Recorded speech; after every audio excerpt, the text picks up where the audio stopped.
رسول اللہ صلی اللہ علیہ وسلم کا نے فرمایا، صحیح مسلم میں حدیث 2245، حضور اکرم صلی اللہ علیہ وسلم نے فرمایا میں تمہیں منع کرتا ہوں قبروں کو پکا کرنے. ٹھیک، آپ مجھ سے زیادہ میں تمہیں منع کرتا ہوں قبروں کو پکا کرنے، قبروں پر عمارت بنانے اور قبروں پر بیٹھنے سے.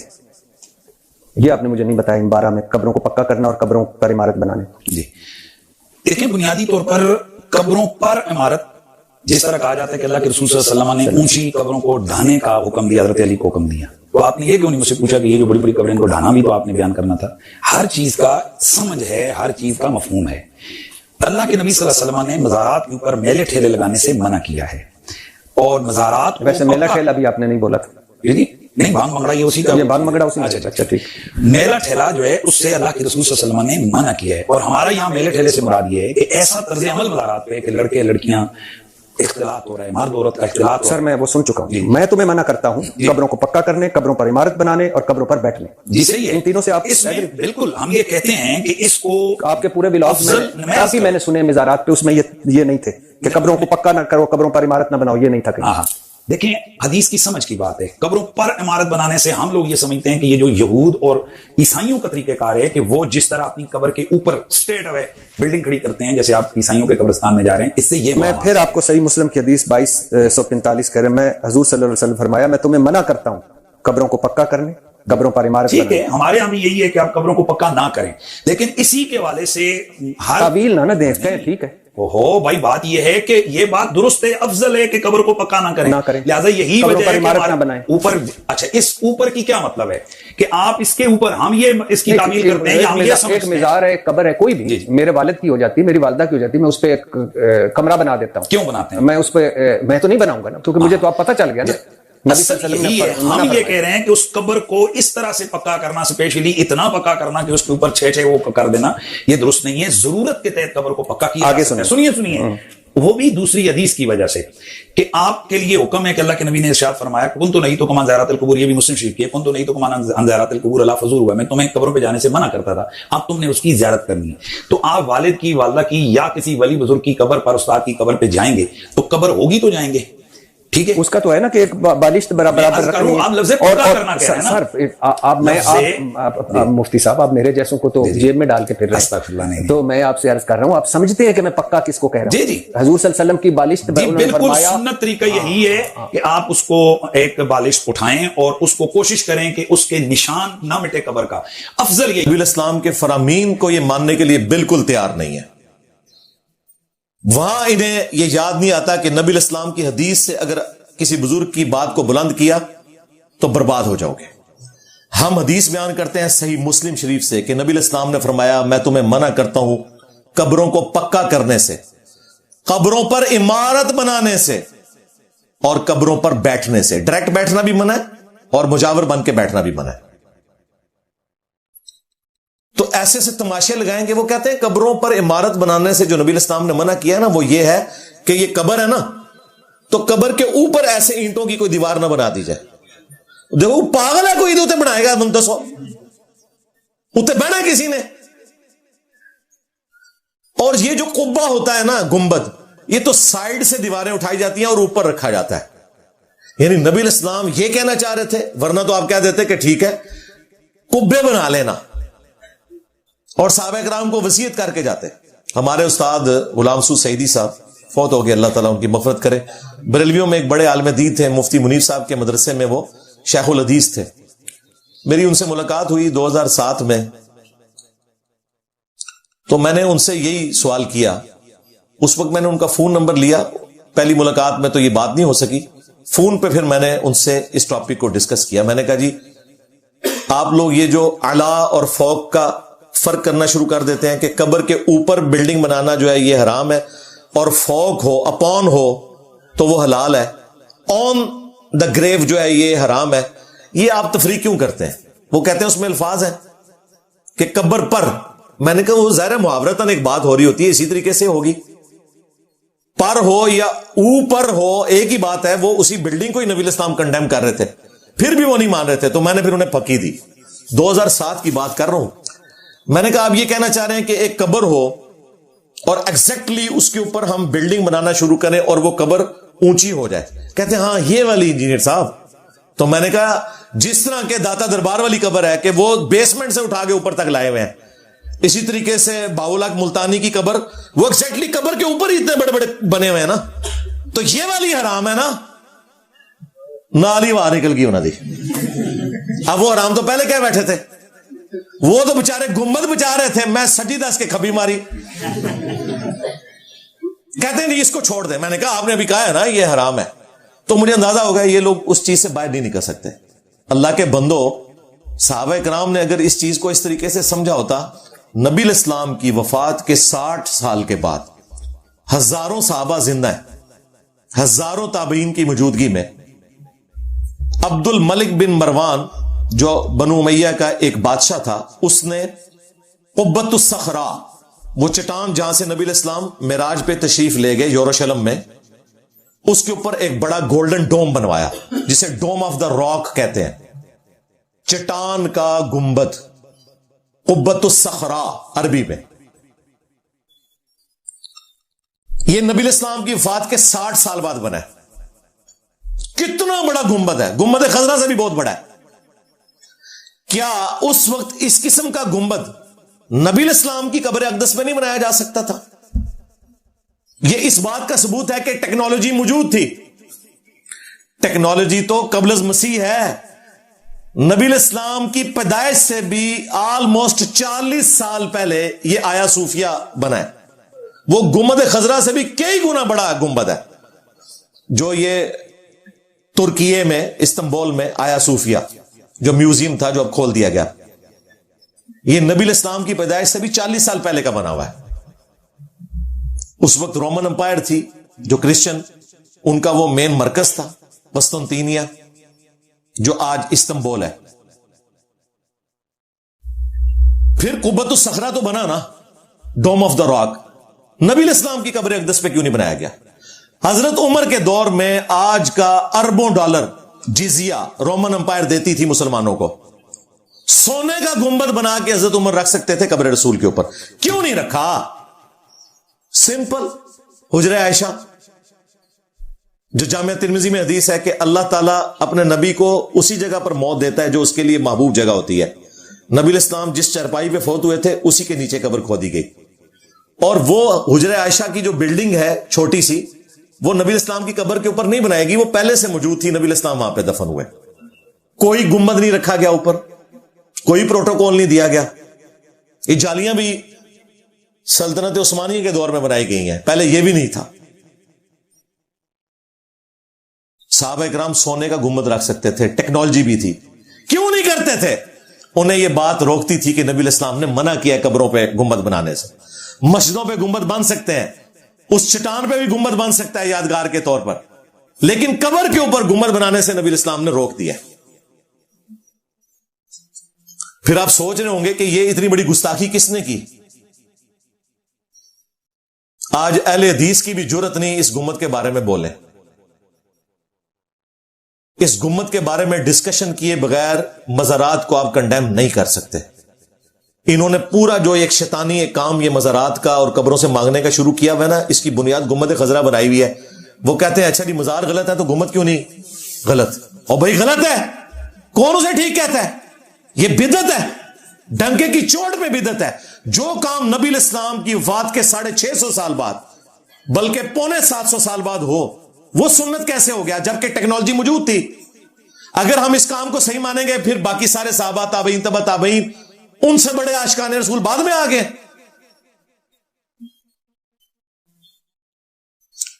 678 ہجری, آج چل رہا ہے 1446 ہجری. نبی الاسلام کی وفات کے آلموسٹ 750 سال کے بعد ایوبی ڈائنسٹی میں مملوک جو سلطنت تھی اس کا ایک بادشاہ تھا الملک المنصور قلاوون. اس نے 678 ہجری میں یہ لکڑی کا گنبد بنا کے قبر رسول پہ رکھا.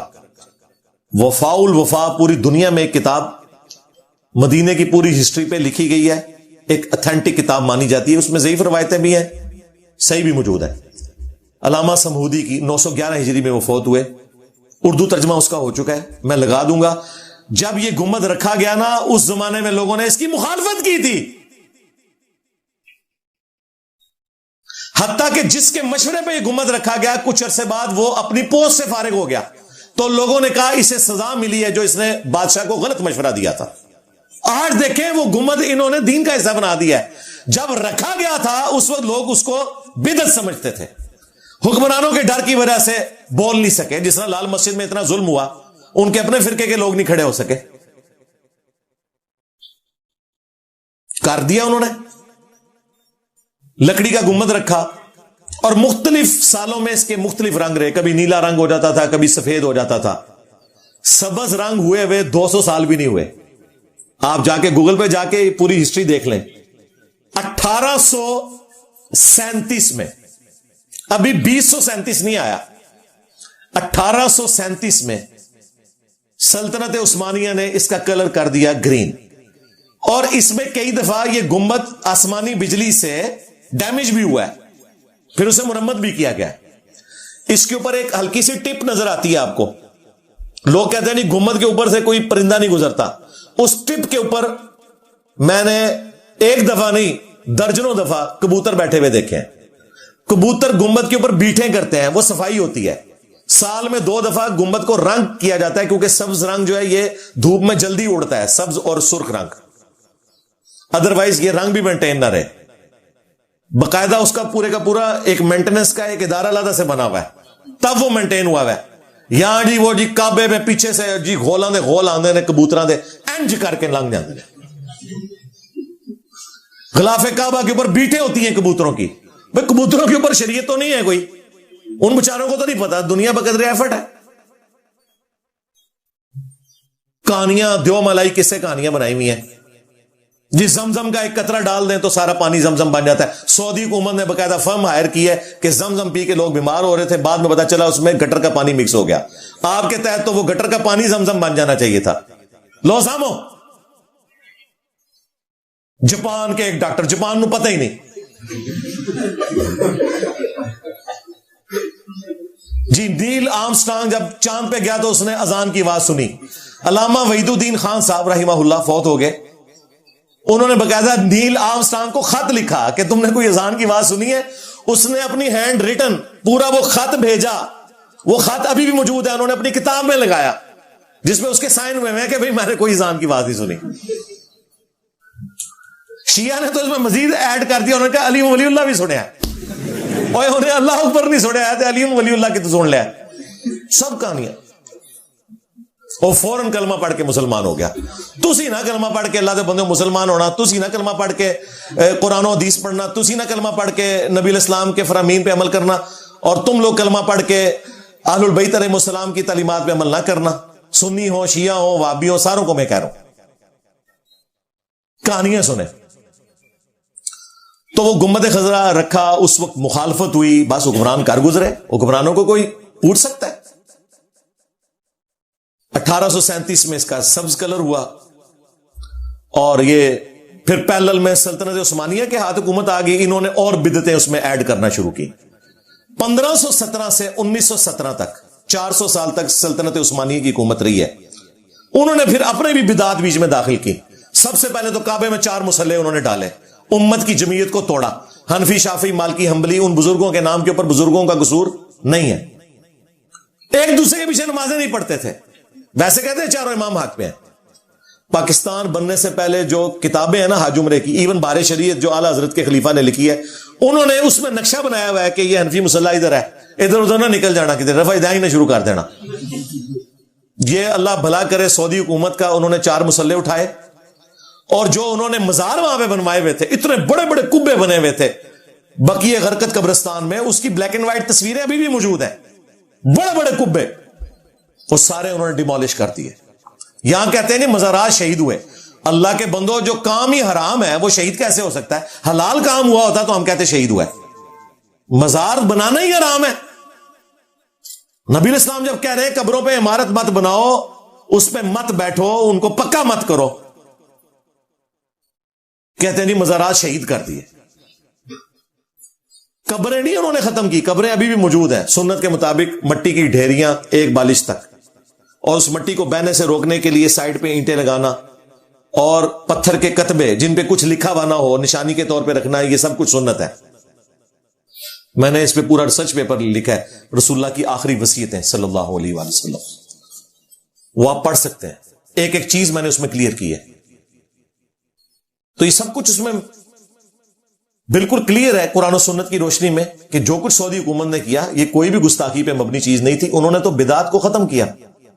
آج کوئی بات کرتا ہے تو یہ کہتے ہیں جی گستاخ رسول ہو گیا. بھئی گستاخ تو وہ ہیں جنہوں نے یہ گنبد بنائے اور امت کو ایک ایسی ڈگر پہ چلا دیا کہ پوری دنیا کے اندر پھر یہ قبر پرستی کا سلسلہ شروع کر دیا اور بنیاد وہاں سے لی جس کی اپنی کوئی بنیاد نہیں تھی. یہ ہسٹری میں آپ کو اس لیے بتا رہا ہوں تاکہ آپ کو پتا چلے جو کام نبی علیہ السلام کے مبارک زمانے میں صحابہ کے زمانے میں ہو سکتے تھے اور انہوں نے نہیں کیے, ایگزیکٹلی وہی کام 700 سال بعد کوئی کر کے اس کو دین کا حصہ کیسے بنا سکتا ہے. ایک غریب اتو بدتمیز, یعنی کام خود غلط کیا ہوا ہے اور ہمیں اس کام کا پابند کر رہے ہیں. صحابہ کرام یہ سونے کا گنبد بھی رکھ سکتے تھے لیکن انہیں ڈر تھا اپنی قبر کا, آخرت کا, کہ نبی علیہ السلام نے قیامت والے دن پوچھ لیا تو ہم کیا جواب دیں گے. اس لیے میں نے یہ گنبد خضرا کی ہسٹری, قبر رسول صلی اللہ علیہ وآلہ وسلم کی ہسٹری آپ کو بیان کی. وہ ایک ایک امیج ہم لگا دیں گے, جسے شوق ہو وہ دیکھ سکتا ہے کہ یہ ساری کی ساری باتیں جو ہم قرآن و سنت کی روشنی میں بتا رہے ہیں یہ بالکل واضح ہے. صحیح مسلم میں حدیث ہے, نبی علیہ السلام نے اپنی وفات سے 5 دن پہلے جندب رضی اللہ تعالیٰ عنہ کہتے ہیں یہ وصیت کی کہ دیکھنا خبردار تم میں سے اگلے لوگوں میں اگر کوئی نیک آدمی یا وقت کا پیغمبر فوت ہو جاتا تھا اس کی قبر پہ لوگ سجدے شروع کر دیتے تھے, میں تمہیں اس کام سے منع کرتا ہوں. مسند احمد میں حدیث ہے اللہم لا تجعل قبری وثنا یعبد, اے اللہ میری قبر کو وہ بت نہ بننے دینا کہ لوگ اس کی عبادت شروع کرتے ہیں. نبی علیہ السلام نے اپنی قبر مبارک کو بت کہہ دیا. وہ قبر جو ہمیں اپنے ماں باپ اولاد سب لوگوں سے بڑھ کر عزیز ہے, اس پلانٹ ارتھ پہ اس سے زیادہ بابرکت جگہ کوئی نہیں ہے, لیکن اگر اس کی بھی عبادت ہوگی تو نبی علیہ السلام نے اپنی قبر کو کہہ دیا کہ بت تو تواڈے بابیاں دی قبراں تے شے ہی کوئی نہیں, اتنے تو ویسے ہی کتے پھر رہے جی آج کل. ہاں مجاور ہٹاؤ تو پھر کتے آ جان کے جی. وہ ویڈیو دیکھی ہمارے اسٹوڈنٹ نے چڑھا دی ہے. اچھا اس ویڈیو کا یہ فائدہ ہوا ہے کہ اب اس بازار کی صفائی کر کے انہوں نے بالکل فٹ کر دیا. اس نے کتے دکھا بھی دیے کہ دیکھو جو انجینئر صاحب نے بات کی تھی کہ آج یہاں سے آپ مجاوروں کو ہٹائیں, چندے بند کریں, یہاں پہ آپ کو کتے پھرتے نظر آئیں گے, صفائی کے لیے بھی بندہ نہیں ملے گا. وہ چندے آپ سے لے کے کچھ آپ کے اوپر لگاتے ہیں اور پھر کہتے ہیں نہیں بابا 1000 سال سے پال رہا ہے, اور بابا یہ پال رہا ہے کہ 70-80 روپے آپ کو ٹوکن خریدنا پڑتا ہے جوتی کی حفاظت کے لیے, ورنہ آپ کو واپسی پہ داتا دربار سے جوتی سلامت نہ ملے. اور آپ کو یہ کہانیاں کراتے تھے کہ وہاں سے اگر کوئی چیز چوری ہو جائے تو وہ چور اندھا ہو جاتا ہے. ہوں کیوں نہیں اندھے ہوتے, ریٹائر ہو گئے نا بابا جی. پہلے تو بابا جی آ کے راوی کے پل کے اوپر بم ڈائیو لگا کے پکڑتے تھے, اور 2009-10 میں جب وہ ہاتھ میں کیچ کروا کے گیا تو پاکستانی ٹیم کی طرح ڈراپ ہو گیا اور 55 لوگ شہید ہو گئے داتا دربار پہ. تو یہ سب کہانی ہے. وہ چندے آپ سے لیتے ہیں, کچھ اپنے اوپر لگاتے ہیں, کچھ آپ کے اوپر, آپ کہتے ہیں بابا پال رہا ہے. اللہ کے فضل سے ہماری اکیڈمی میں 400 500 600 لوگ آتے ہیں. سب کو جوتیوں کا ٹوکن ملتا ہے, 1 روپیہ چارج نہیں ہوتا. ناشتہ دیتے ہیں, 1 روپیہ چارج نہیں ہوتا, نہ کوئی چندہ بک یہاں بنائی ہوئی ہے, سب فری ہے. گاڑیوں پہ ٹوکن ہوتا ہے, 1 روپیہ چارج نہیں ہوتا. ہوں دسو بڑا داتا کیڑا ہے, میرے نبی سا ہے ہی کوئی نہیں, تیرے بابے تھے شاہ ہی کوئی نہیں. کل ہمارے کچھ گیسٹ آئے ہوئے تھے تو وہ کہنے لگے انجینئر صاحب آپ تو کہیں بابے نہیں بن جائیں گے. میں نے کہا میرے بھائی بابے وہی بنتے ہیں جنہوں نے اپنے زمانے میں اگلے بابوں کے فضائل سنائے ہوتے ہیں, جنہوں نے اگلے بابوں کی قبروں کی مجاوریوں کے آپ کو واقعات بتائے ہوتے ہیں تاکہ کل کو وہ خود بھی بابا بن جائے. جس نے بابوں کو پوری زندگی منڈ کے رکھا اس کو کوئی بابا نہیں بناتا. تمہارے بابوں والی ایک خامی جو تمہارے نزدیک خوبی ہیں ہمارے اس پلیٹ فارم میں نہیں ہے.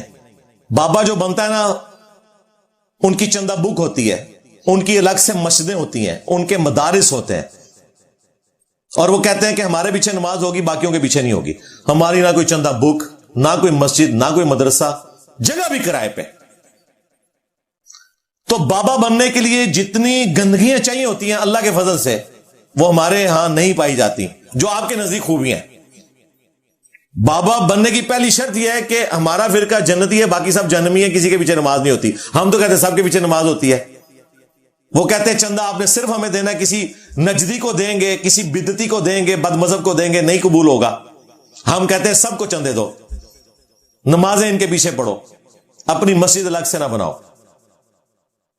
تو ہر وہ گندا دروازہ جو بابا بننے کے لیے ہو سکتا تھا نا, ہم نے بند کر دی اللہ کے فضل سے. یہ خام خواہ گالی ہے. مولانا مودودی کو پوری زندگی یہ مولوی کہتے تھے یہ دعوی نبوت کر کے مرے گا.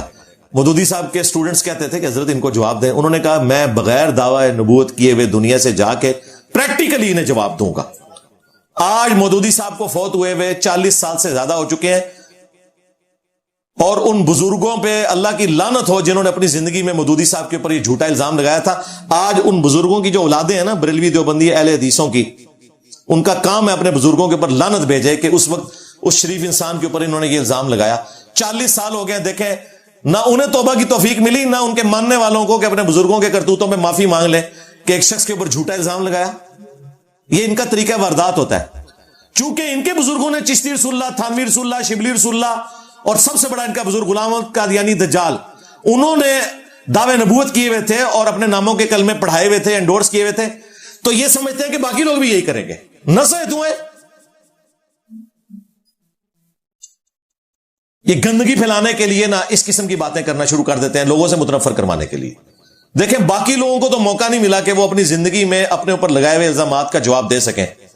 اللہ کے فضل سے جو انہوں نے گند میرے بارے میں کرنا تھا نا, اس کا جواب میں نے اپنی ویڈیوز میں ریکارڈ کروا دیا. جو ابھی ان کے دماغ میں آنا تھا وہ بھی میں نے ریکارڈ کروا دیا, کیونکہ میں ان میں سے ہی نکل کے آیا ہوں نا.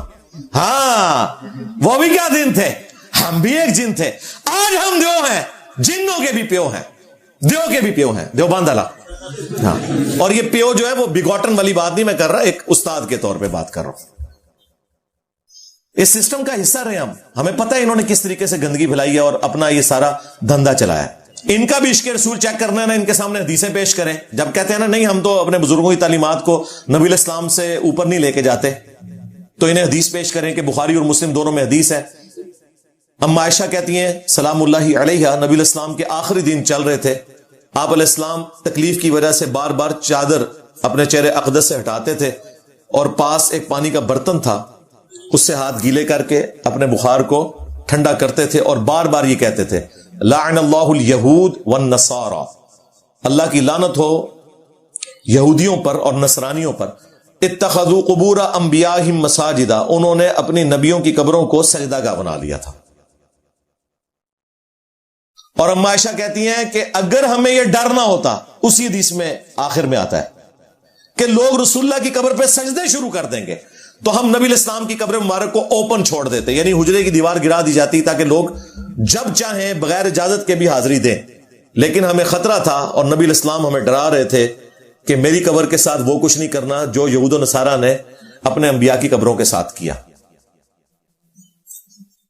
اور یہاں یہ کہہ رہے ہیں جی شرک ختم ہو گیا ہے. وہ آپ میری ویڈیو دیکھ لیں, مجھے اپنے بعد تم سے شرک کا خوف نہیں, تو آپ کو پتا چل جائے گا کیا انہوں نے دھوکے دیے.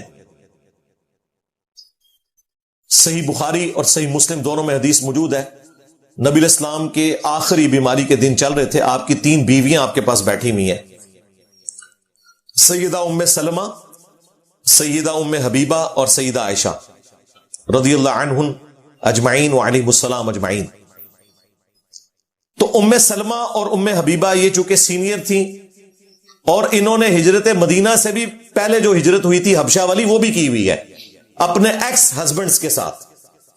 تو وہ آپس میں بات کرتے ہوئے کہہ رہی تھی جب ہم حبشہ گئے تھے ہم نے ماریہ نام کا ایک گرجا دیکھا تھا جہاں پہ کچھ تصویریں لٹکی ہوئی تھی اور قبریں تھیں. نبی الاسلام بیماری کے عالم میں متوجہ ہوئے, آپ نے فرمایا یہی تو ان میں خرابی تھی, جب ان کا کوئی نیک آدمی فوت ہو جاتا تھا اس کی قبر پہ تصویریں لٹکا دیتے تھے اور پھر وہاں سجدے شروع کر دیتے تھے. قیامت کے دن یہ لوگ بدترین مخلوق بنا کے اٹھائے جائیں گے. نبی علیہ السلام کو آخری وقت میں اپنی امت کے حوالے سے جو فکر ہے وہ یہ تھی. اور یہ نہ سمجھیے گا کہ یہ اسی امت کا مسئلہ تھا, بخاری و مسلم دونوں میں حدیث موجود ہے. نبی علیہ السلام فرماتے ہیں تم بھی اگلے لوگوں کے پیچھے چل پڑو گے قدم با قدم بالشت بر بالشت, حتیٰ کہ ان میں سے کوئی گوہ کے سوراخ میں داخل ہوا میری امت بھی وہی کام کرے گی. صحابہ کرام نے کہا یہ اگلے لوگوں سے مراد کیا یہود و نصارہ ہے؟ آپ نے فرمایا وہ نہیں تو اور کون لوگ مراد ہے؟ یعنی نبی علیہ السلام نے کہا کہ جو یہود و نصارہ کی خرابیاں تھیں من و عن اسی طریقے سے اس امت میں ٹرانسفر ہوں گی. اور ہمیں نظر آ رہا ہے قبروں کے ساتھ جو کچھ یہ کر رہے ہیں. نبی علیہ السلام کو پہلے ہی پتا تھا. اب یہ حدیثیں ان کے گلے کا ایک سمجھ لے کانٹا ہے یا پھندا ہے. یہ حدیثیں بیان کرے کہتے ہیں نہیں یہ نبی علیہ السلام نے یہود و نصارہ کے فیشن کی بات کی ہے, عقیدوں کی بات نہیں کی. ہم کہتے ہیں نا, اس حدیث کا شان ارشاد بھی موجود ہے جس طرح قرآن کا شان نزول ہوتا ہے, وہ جامعہ ترمذی میں ہے. غزوہ حنین کے موقع پر نبی صلی اللہ علیہ وآلہ وسلم ایک ایسی جگہ سے گزرے جہاں ایک درخت تھا ذات انوات. وہاں مشرکین عرب اپنا اسلحہ لٹکاتے تھے اور ان کا یہ عقیدہ تھا کہ جو اسلحہ یہاں پہ لٹکایا جائے گا اس کے بعد ہمیں فتح ہو جائے گی.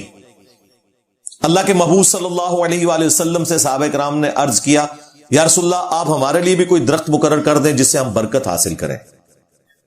اللہ اکبر. نبی علیہ السلام نے کہا سبحان اللہ, اللہ پاک ہے. اور محذوف تھا عما یشرکون, اس قسم کے شرکی عقیدوں سے. آپ نے فرمایا تم نے تو آج وہی بات کر دی جو موسیٰ علیہ السلام کے ماننے والوں نے کی تھی, کہ جب موسیٰ علیہ السلام اپنی امت کو لے کر سمندری جھیل کو کراس کر کے ایک ایسی قوم کے پاس سے گزرے جو بتوں پہ دھیان کیے ہوئے بیٹھے تھے, تو قوم موسیٰ نے کہا آپ بھی ہمارے لیے اللہ کا کوئی بت مقرر کر دیں کہ ہم دھیان کر سکیں. تو حضرت موسیٰ علیہ السلام نے کہا تھا میں ایسی جاہل قوم سے اللہ کی پناہ میں آتا ہوں. میرے صحابہ تم نے تو موسیٰ کے ساتھیوں والی بات کر دی, حالانکہ وہاں اللہ کا بت مانگا گیا تھا. یہاں صحابہ کرام نے درخت کوئی بت کے طور پہ نہیں مانگا تھا, صرف برکت کے لیے مانگا تھا. یہ ہوتے تو کہتے یا رسول اللہ آپ اپنے صحابہ پہ شرک کا فتویٰ لگا رہے ہیں. نبی اسلام کو پتا تھا, وہ امام الموحدین تھے, انہیں پتا تھا میں نے راستہ یہیں پہ روکنا ہے. آپ نے فرمایا تم نے تو وہی بات کر دی. پھر آپ نے فرمایا کہ تم بھی اگلے لوگوں کے پیچھے چل پڑو گے, یعنی جو خرابیاں اگلے لوگوں میں آئیں, وہ جو بخاری مسلم کی میں نے حدیث بتائی, تم میں بھی وہی آئیں گی. یہ عقیدوں کے بارے میں تھا. اور دیکھیں امت آج تک درختوں کے اوپر کپڑے کی ٹاکیاں باندھ رہی ہے, شلواریں لٹکا رہی. وہ شلوار شاہ دیکھیے نا آپ نے ویڈیو, پیر شلوار شاہ. اور نبی علیہ السلام نے صحابہ کرام کو تلوار ٹچ کرنے سے بھی منع کیا کہ یہ عقیدہ نہیں رکھنا کہ درخت کوئی کسی کے لیے اس حوالے سے کوئی برکت کا باعث بن سکتا ہے. اور یہ سب کچھ دیکھنے کے بعد آپ اس رزلٹ پہ پہنچیں گے جو ہم کہتے ہیں کہ مرنے سے پہلے اے مسلمان کر لے اس پہ غور. کتابوں کا خدا اور ہے, بابوں کا خدا اور. کتابوں کا دین اور ہے, بابوں کا دین اور. کتابوں کا پیمبر اور ہے, بابوں کا پیمبر اور. کتابوں کے اولیاء اور ہیں, بابوں کے اولیاء اور. ویسے تو بابے بھی اسی خدا رسول کے ماننے والے تھے, لیکن کتابوں کی مخالفت میں انہوں نے عقیدے اڈاپٹ کیے, اس لیے ہم یہ بات کر رہے ہیں. یہ کہتے ہیں اس نے دو خدا بنا دیے. اور اپنا حال یہ ہے کہ اعلیٰ حضرت نے پوری کتاب لکھی ہے سبحان السبوح, اور فتاوی رضویہ میں انہوں نے لکھا وابیوں کا خدا بدکاری کرتا ہے.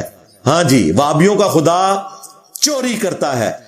دنیا کی ہر گالی لکھ کے انہوں نے کہا وابیوں کا خدا تو یہ ہے. جب ہم ان کو کہتے ہیں یار وابیوں کا خدا وہی ہے جو آپ وہ کہتے ہیں نہیں گویا کے. ہاں گویا کے. تو ہڈا ابا ڈائریکٹ جڑا وابیوں کا خدا یہ گالیاں لکھے, اور ہم کلیریفائی کریں کہ یہ ہم تعلیمات کے پوائنٹ آف ویو سے بات کر رہے ہیں. ہمیں کہتے ہیں دو خدا بنا دیے, تو تمہارے نے تو خدا کو گالیاں دی ہوئی ہیں, پہلے اس کا اسلام ثابت کرو. یہ اپنے بابے سے جان نہیں چھڑا سکتے. اور دیکھیں میں نے بابے ایسے ان کے پکڑے ہیں, اور یہ پکڑ کے ان کے ہاتھ میں پکڑا دیے کہ دسو ان کے کرنا دینا دی گیچی تسی مروڑو گے یا میں مروڑا, نس ہی نہیں سکتے. یہ پچھلے دنوں انہوں نے یہ ہنگامہ کھڑا کیا نا کہ جی وہ قادیانی چونکہ نان مسلم